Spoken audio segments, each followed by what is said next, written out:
Hello class, as you all know that we have completed a few writers in your syllabus like William Shakespeare, and we have also read P.B. Shelley, Percy Bysshe Shelley, and we have completed John Donne's Forbidding Morning.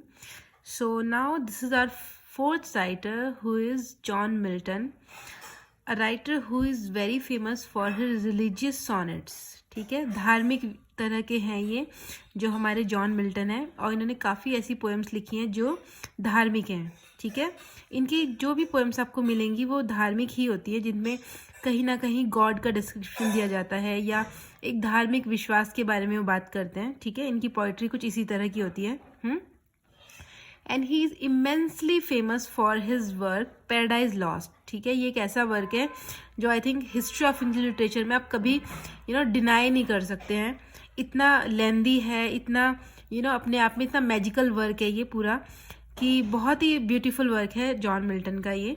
अब हम उनकी एक poem पढ़ने जा रहे हैं जिसका नाम क्या है, on his blindness bye John Milton. Okay, and this poem is basically a sonnet. As I have already told you, what is sonnet? It is a 14-line poem written by a writer, and it always contains 14 lines, not lesser than it or not more than it, just 14 lines. And here Milton is also writing this poem in the form of a sonnet. Or always remember one more thing, कि sonnet जो है वो काफ़ी writers ने लिखे हैं, मगर उसमें कुछ वेरिएशन है.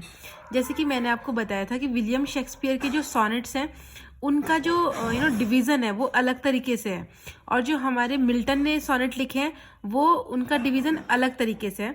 तो आई होप कि सोनेट्स पे एक अलग से वीडियो बनाई जाए तो आपको ज़्यादा बेटर क्लियर होगा. लेकिन अभी के लिए इस पोएम को हम समझते हैं.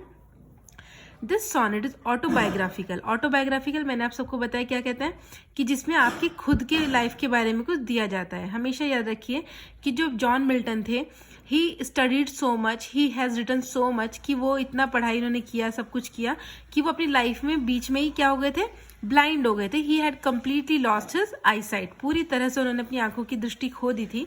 तो ये जो पोएम है, सॉनेट है ऑन हिज ब्लाइंडनेस, ये कुछ उसी के बारे में है. कि वो कैसा फील करते हैं उस बारे में, और किस तरह से गॉड से वो प्रे कर रहे हैं कि क्या इस तरह से मेरी आंखों की रोशनी जो ले ली गई वो क्यों हुआ ऐसा. जाहिर सी बात है, बहुत ही दुख की होता है कोई भी व्यक्ति किसी के साथ इस तरह से हो जाए.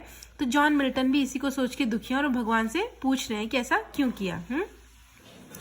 This sonnet is autobiographical. ये उन्होंने अपनी लाइफ से इंस्पायर होकर लिखा है. Reflecting the poet's sorrow and grief due to the loss of eyesight in the middle year of his life.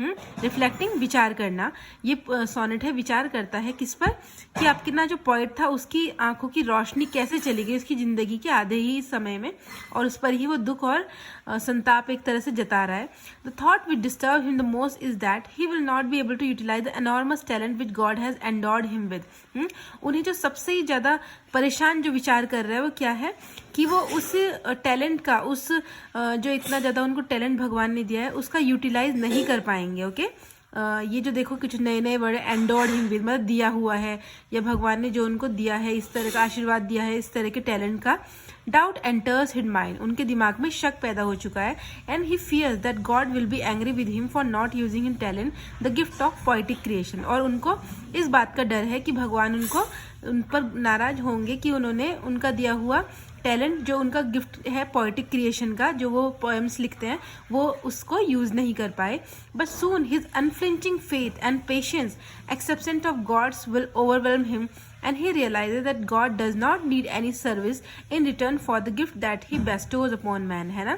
और तुरंत ही उनको अनफ्लिंचिंग मतलब कभी भी न हिलने वाला विश्वास या धैर्य से जो उन्होंने भगवान की विश को एक्सेप्ट किया है उससे वो भर गए, और उन्होंने सून रियलाइज किया कि कभी भी भगवान आपसे नाराज नहीं होते यदि आप उनकी कोई सेवा नहीं करते. God has thousand of angel who fly over land and sea to carry out is commanded. भगवान के पास अपने ही इतने सारे एंजल्स हैं जो कि बहुत ज़्यादा दूर धरती पर या समुद्र पर उनका मैसेजेस लेकर जाते हैं. The poet realizes that he should not be let unhappy thoughts, doubt and fears assail him, for those who bear the misfortune and miseries laid upon them by God with patience also serve him, है ना। तो वो अपने आप को क्या समझा रहे हैं कि उन्हें कभी भी इस बात से दुखी नहीं होना चाहिए, या इस तरह के दुखी विचार अपने मन में नहीं लाने चाहिए, इस तरह का शक या इस तरह के डर से उसको भयभीत नहीं होना चाहिए, क्योंकि जो लोग भगवान के दिए हुए मिसफॉर्चून, दुर्भाग्य को और दुखों को सहते हैं पेशेंस के साथ, वो भी उसकी कहीं ना कहीं सेवा ही करते हैं, किसकी, भगवान की। Indeed the best service to God to submit patiently and cheerfully to his will, है ना। और भगवान की सबसे अच्छी सेवा क्या होती है, जब आप धैर्य के साथ और खुशी के साथ उसकी विशेष को मानते हैं, किसकी, ईश्वर की। Okay, The sonnet leaves behind the romanticism of the Elizabethan love sonnets and becomes an expression of a spiritual struggle and sublime resolution. देखो, जैसे मैंने आपको बताया था कि ये जो सोनेट है मिल्टन ने जो लिखा है, ये कहीं ना कहीं रोमांटिक एरा के जो सोनेट है उनसे बहुत अलग है, ठीक है। एलिजाबेथन एज में आपने देखा है कि जो भी ड्रामा लिखे जा रहे थे उसमें लव एक बहुत सेंट्रल एलिमेंट होता था, तो उनसे बहुत ही अलग है। And becomes an expression of spiritual struggle, है ना। ये एक धार्मिक जो इंसान की लड़ाई होती है और उसका एक सबलाइम रेजोल्यूशन होता है, मतलब बहुत उच्च स्तरीय रेजोल्यूशन होता है, मतलब इरादा होता है उनका ही, उसका एक जरिया बने इस तरह के sonnet. Employing simple yet lofty language, किस तरह की लैंग्वेज है, सिंपल है लेकिन बहुत ऊंची दर्जे की लैंग्वेज यूज की गई है।